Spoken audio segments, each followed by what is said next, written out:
Does endurance training inhibit muscle growth? Imagine this, you're dedicated to building muscle, your strength training is dialed in, and then someone tells you that your morning run might be sabotaging your gains. But is that really true? Welcome to the science behind the tension between endurance and hypertrophy.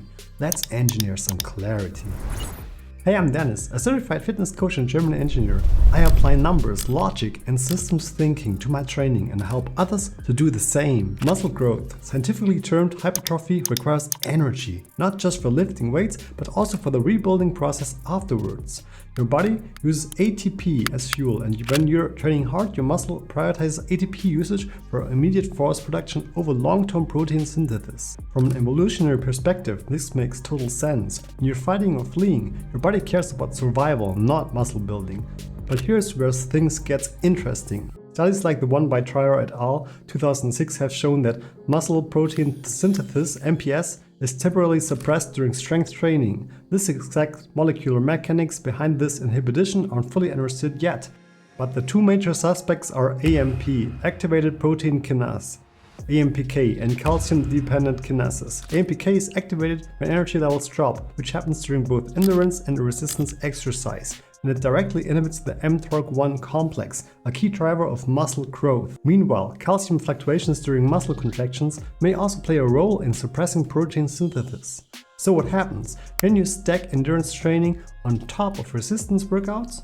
The answer isn't black and white. It depends on timing, intensity, recovery, and your total energy available. When endurance sessions are too long or intense, they increase systemic energy stress, potentially interfering with your body's ability to shift into an anabolic or muscle building state. Interestingly, research by Bickel et al. 2011 found that after 4 months of progressive strength training, reducing training volume significantly still maintained or even increased muscle size. One group trained just once per week at 1/9 of the original volume and maintained their gains. Another group training at 1/3 volume still increased muscle fiber size. That's right, less training led to more hypertrophy.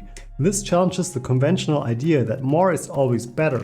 From an engineering mindset, this is a clear case of diminishing returns and poor system efficiency when overload is mismanaged.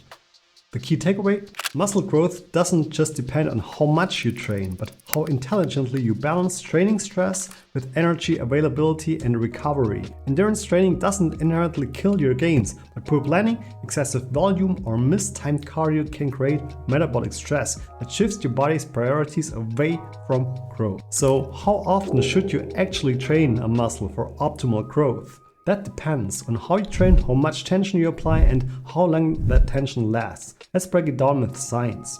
After a strength training session, the rate of muscle protein synthesis, especially myofibrillar MPS, rises above baseline.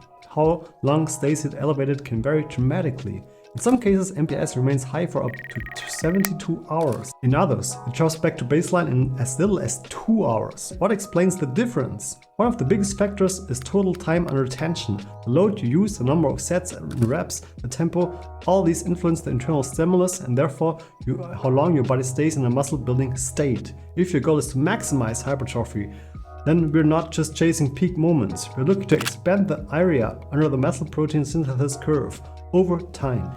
Think of it like an engineer calculating total work output. It's not about a single spike, but sustained elevation across the week. Some researchers even think that short frequent sets, let's say one hard set every 2 or 3 hours, might stimulate growth more effectively than classic full sessions done once or twice a week. While that's fascinating in theory, it's impractical for most people. Few of us can drop into a gym or do sets every 2 hours, day after day. So we need a smarter strategy that works in the real world. This brings us to the big question. How does endurance training fit into this equation? Does it help or hurt muscle growth? The answer is it depends entirely on how it's programmed. Let's look at the bad examples first. Imagine you're hitting a heavy lower body strength session. Squats, lunges, Romanian deadlifts, and then the next day you go for a 90-minute run or a high-intensity interval cycling session.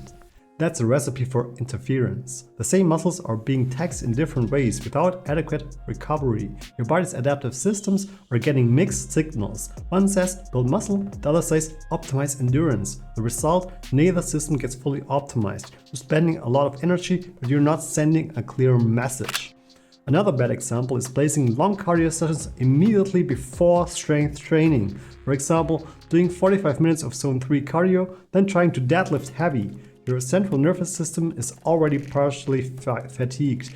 Glycogen is depleted and the neuromuscular output you need for strength training is just not there. It's like trying to write code after pulling an all-nighter. Technically possible, but the quality suffers. But now let's flip the script. Here are some good examples of endurance work that complements hypertrophy. First, zone 2 cardio performed at a low or moderate intensity where you can still hold a conversation. This style of training builds mitochondrial density, improves capillarization and supports recovery between sets. A 30-minute zone 2 session on rest days can actually enhance your training capacity without interfering with muscle growth. It improves your aerobic base, which in turn helps you recover faster from intense strength sessions. More recovery means more quality volume over time. Another smart example is separating endurance and strength by time. If you must do both on the same day, try a minimum of 6 hours between sessions. Strength in the morning, cardio in the evening, or vice versa. This gives your body time to partially reset and adapt to each stimulus independently. And let's not forget non-traditional endurance. Loaded carries, slab pushes, sursuit style finishers.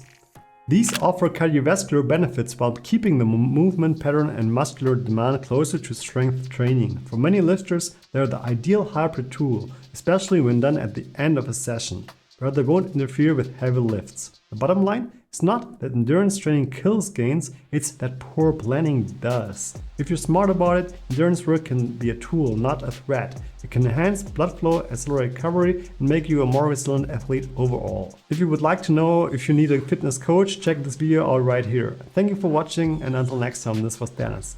Bye!